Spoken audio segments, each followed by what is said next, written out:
আজি বিপিএফ দলত জইনিং হলে তো আগৰ কোনটো দলত আছিল? মই বিজেপিৰ মহিলা মৰ্চাৰ এক্সিকিউটিভ মেম্বাৰ আছিলোঁ প্ৰথম ডিষ্ট্ৰিক্টৰ লখিমপুৰটো চতিয়া সমষ্টিলৈকে। পিছত বহুত দিন কাম কৰিলোঁ বিপিএফত, ভালে লাগিছিলে কাম কৰি। পিছত কি হ'ল, মোৰ দলৰ মানুহ মোক নেওচিলে।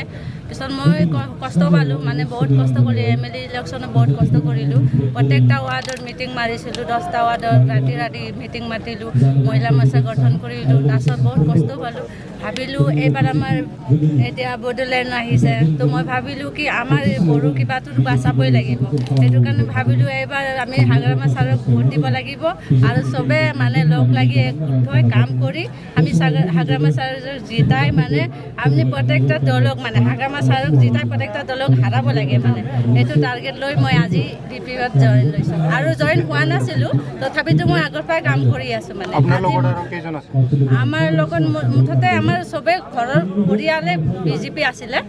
আমাৰ এখন নবৌ আছিলে, মানে তেখেত জইন ডাইৰেক্টে মানে সি পদ লৈছে, এতিয়া ছেক্ৰেটাৰী নে কিয় লৈছে।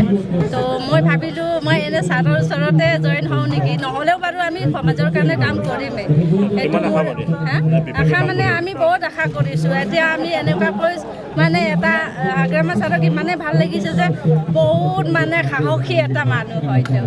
মানে কিছুমান কথাতে আমি গম পাওঁ যে ছাৰে ইমান সাহস কৰে, যিকোনো এটা কথা কয় মানে বহুত দমত কয়। তেনেকুৱা এজন মানুহ লাগে আমাৰ বড়ো সমাজৰ কাৰণে।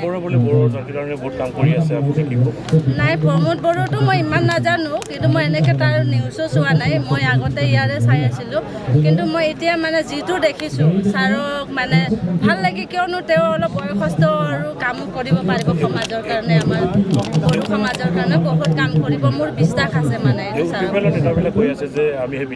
মোক ইউপিএফৰ নেতাই মানে মোক এটা শব্দও ক'ব অহা নাই, কাৰণ ই জানে, সিহঁতে জানে মোক। আৰু মই আগৰ পৰা ইয়াত জইন নোহোৱাৰ আগৰ পৰাই ঘূৰি আছোঁ মানে ইয়াত, মানে নহ'লেও আৰু মই জইন নহ'লেও কাম কৰিয়ে যাম, মানে সেইটো কাৰণে। Thank U.